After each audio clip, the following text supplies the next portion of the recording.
Hello, students. Welcome back to your online classes. My name is Sabita Sharma and I am your economics teacher. Today, we will learn chapter number 7, National Income. Inside that, we will learn expenditure method.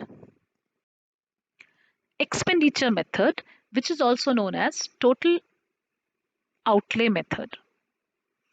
Under expenditure method, national income is calculated first by adding all the items of final consumption expenditure and final investment expenditure within the domestic territory. This is very important. Within the domestic territory of the economy during a year. And due to that reason, when you add all the final investment expenditure and the final consumption expenditure, you are getting gross domestic product at market price. Why you are getting gross domestic product at market price? Because when you measure at domestic level, okay, now you have GDP, as already I explained in your previous chapter, that how you get national income NNP at FC from GDP at MP. So it's very easy. How, what we will do? Subtracting, we are subtracting depreciation and net indirect tax from GDP at MP and adding net factor income from abroad, and we are getting NNP at FC from GDP at MP, and we are getting a national income through the expenditure method. Thus, expenditure method, national income is measured at a point of actual expenditure at various economic units. Gross national product is found by adding national income by C plus I plus G plus X minus M plus R minus P. C stand for consumption expenditure, I stand for investment expenditure, G stand for government expenditure, X minus M stand for export minus import, and R minus P stand for receipt minus payment from rest of the world. Okay, now individually we will take what is C, what is I, what is G, what is X minus M. So we are starting with the C. What is C? C stand for private final consumption expenditure. What is private final consumption? Private final consumption is done by household sector on non-durable goods such as food, which are used immediately. That's why we are saying it is not durable. Foods are not durable at all. Okay, expenditure on durable goods such as car, computer, television set, washing machine, etc., which stay more than a year, more than a month, that is durable goods. Okay, so which are generally used for a longer period of time. And expenditure on services like transport service, medical service, teaching service.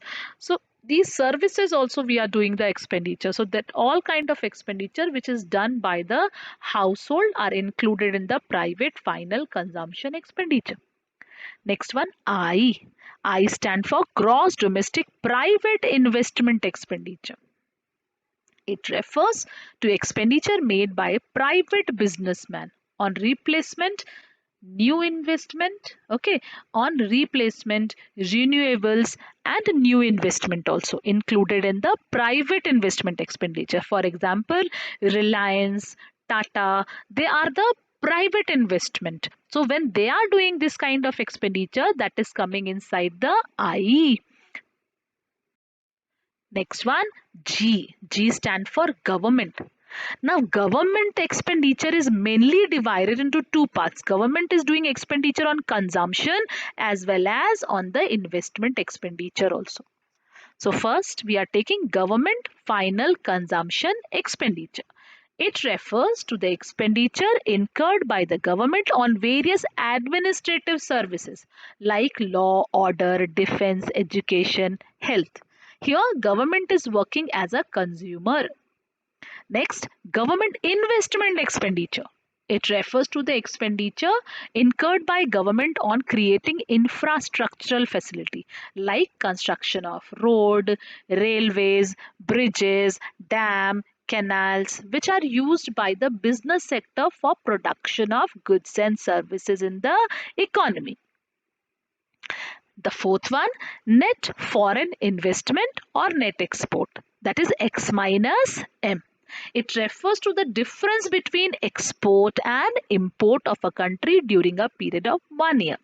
X we are taking from this year and M we are taking from import here. Okay, so X minus M. Now the R minus P, that is net receipt. The difference between the expenditure incurred by foreigners on domestic goods and services are termed as receipt. So when they are doing the expenditure, it means we are receiving money. And expenditure incurred abroad by residents on foreign goods and services.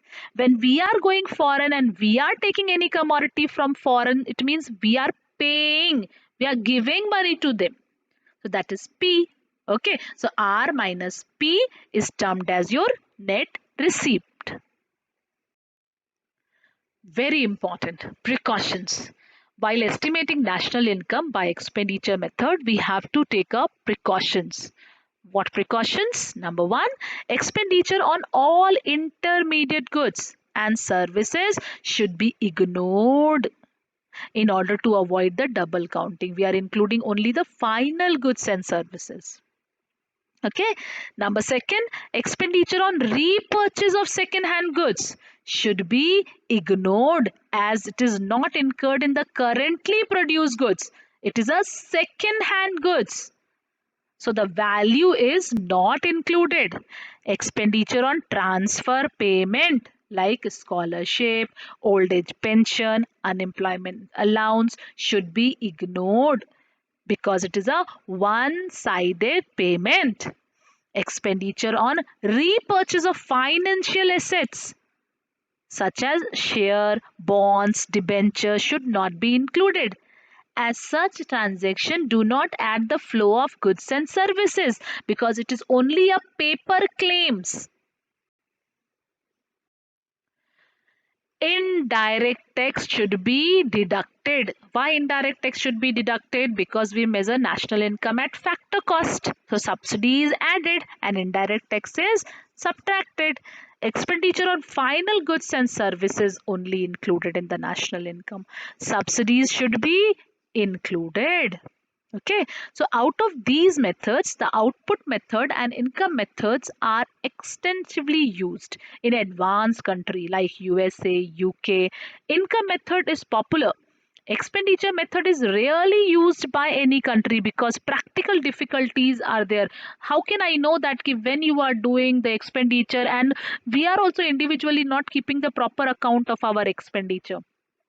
And we are going market, okay, I have 100 rupees in my pocket, I can buy commodity of 10 rupees, that account I am not keeping. So it's very difficult to keep. I am talking about only 10 rupees or 100 rupees.